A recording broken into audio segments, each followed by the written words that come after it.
The Lord gave the word. Great was the company of those who proclaimed it. Day 230. The book of Ecclesiastes chapter 10 from verse 11 to chapter 12, and the book of Esther chapter 1 to chapter 3 verse 11. Ecclesiastes chapter 10 from verse 11. A serpent may bite when it is not charmed. The babbler is no different. The words of a wise man's mouth are gracious, but the lips of a fool shall swallow him up. The words of his mouth begin with foolishness, and the end of his talk is raving madness. A fool also multiplies words. No man knows what is to be. Who can tell him what will be after him? The labor of fools wearies them, for they do not even know how to go to the city. Woe to you, O land, when your king is a child, and your princes feast in the morning. Blessed are you, O land, when your king is the son of nobles, and your princes feast at the proper time, for strength and not for drunkenness. Because of laziness the building decays, and through idleness of hands the house leaks. A feast is made for laughter, and wine makes merry, but money answers everything. Do not curse the king, even in your thought. Do not curse the rich, even in your bedroom. For a bird of the air may carry your voice, and a bird in flight may tell the matter. Chapter 11. Cast your bread upon the waters, for you will find it after many days. Give a serving to 7, and also to 8, for you do not know what evil will be on the earth. If the clouds are full of rain, they empty themselves upon the earth. And if a tree falls to the south or the north, in the place where the tree falls, there it shall lie. He who observes the wind will not sow, and he who regards the clouds will not reap. As you do not know what is the way of the wind, or how the bones grow in the womb of her who is with child, so you do not know the works of God who makes everything. In the morning sow your seed, and in the evening do not withhold your hand, for you do not know which will prosper, either this or that, or whether both alike will be good. Truly the light is sweet, and it is pleasant for the eyes to behold the sun. But if a man lives many years and rejoices in them all, yet let him remember the days of darkness, for they will be many. All that is coming is vanity. Rejoice, O young man, in your youth, and let your heart cheer you in the days of your youth. Walk in the ways of your heart, and in the sight of your eyes. But know that for all this God will bring you into judgment. Therefore remove sorrow from your heart, and put away evil from your flesh, for childhood and youth are vanity. Chapter 12. Remember now your Creator in the days of your youth, before the difficult days come, and the years draw near when you say, I have no pleasure in them, while the sun and the light, the moon and the stars are not darkened, and the clouds do not return after the rain. In the day when the keepers of the house tremble, and the strong men bow down, when the grinders cease because they are few, and those that look through the windows grow dim, when the doors are shut in the streets, and the sound of grinding is low, when one rises up at the sound of a bird, and all the daughters of music are brought low. Also they are afraid of heights, and of terrors in the way, when the almond tree blossoms, the grasshopper is a burden, and desire fails. For man goes to his eternal home, and the mourners go about the streets. Remember your Creator before the silver cord is loosed, or the golden bowl is broken, or the pitcher shattered at the fountain, or the wheel broken at the well. Then the dust will return to the earth as it was, and the spirit will return to God who gave it. Vanity of vanities, says the preacher, all is vanity. And moreover, because the preacher was wise, he still taught the people knowledge. Yes, he pondered and sought out and set in order many proverbs. The preacher sought to find acceptable words, and what was written was upright words of truth. The words of the wise are like goads, and the words of scholars are like well-driven nails, given by one shepherd. And further, my son, be admonished by this, of making many books there is no end, and much study is weariness to the flesh. Let us hear the conclusion of the whole matter. Fear God and keep his commandments, for this is man's all. For God will bring every work into judgment, including every secret thing, whether good or evil. The book of Esther chapter 1. Now it came to pass in the days of Ahasuerus. This was the Ahasuerus who reigned over 127 provinces, from India to Ethiopia, In those days when King Ahasuerus sat on the throne of his kingdom, which was in Shushan the citadel, that in the 3rd year of his reign he made a feast for all his officials and servants, the powers of Persia and Media, the nobles and the princes of the provinces being before him, when he showed the riches of his glorious kingdom and the splendor of his excellent majesty for many days, 180 days in all. And when these days were completed, the king made a feast lasting 7 days for all the people who were present in Shushan the citadel, from great to small in the court of the garden of the king's palace. There were white and blue linen curtains fastened with cords of fine linen, and purple on silver rods and marble pillars. And the couches were of gold and silver on a mosaic pavement of alabaster, turquoise, and white and black and marble. And they served drinks in golden vessels, each vessel being different from the other, with royal wine in abundance, according to the generosity of the king.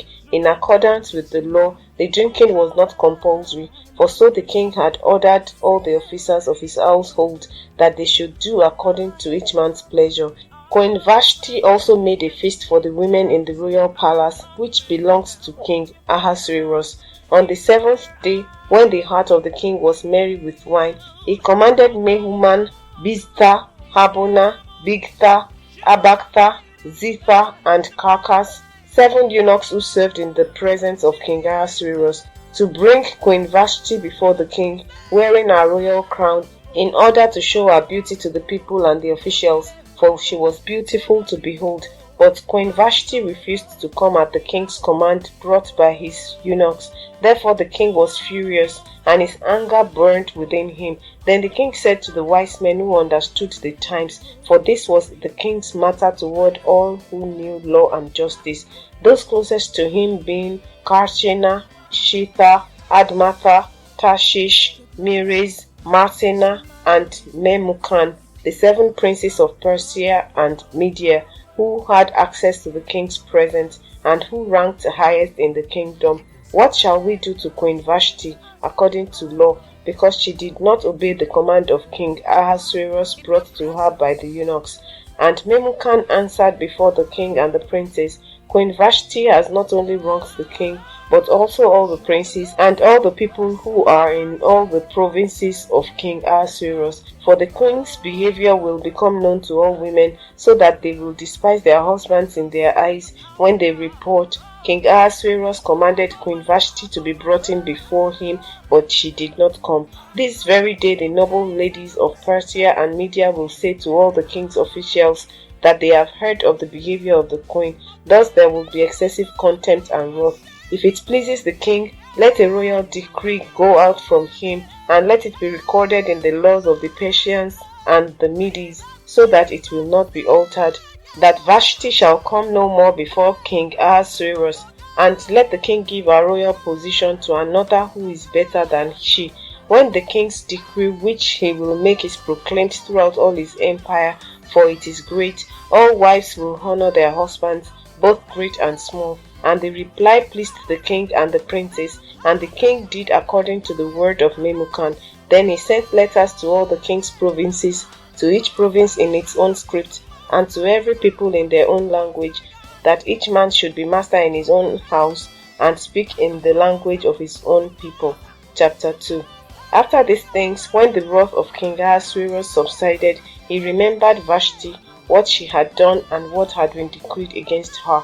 Then the king's servants who attended him said, Let beautiful young virgins be sought for the king, and let the king appoint officers in all the provinces of his kingdom, that they may gather all the beautiful young virgins to Shushan the citadel into the women's quarters, under the custody of Agai, the king's eunuch, custodian of the women, and let beauty preparations be given them. Then let the young woman who pleases the king be queen instead of Vashti. This thing pleased the king, and he did so. In Shushan the citadel there was a certain Jew whose name was Mordecai, the son of Jair, the son of Shimei, the son of Kish, a Benjamite.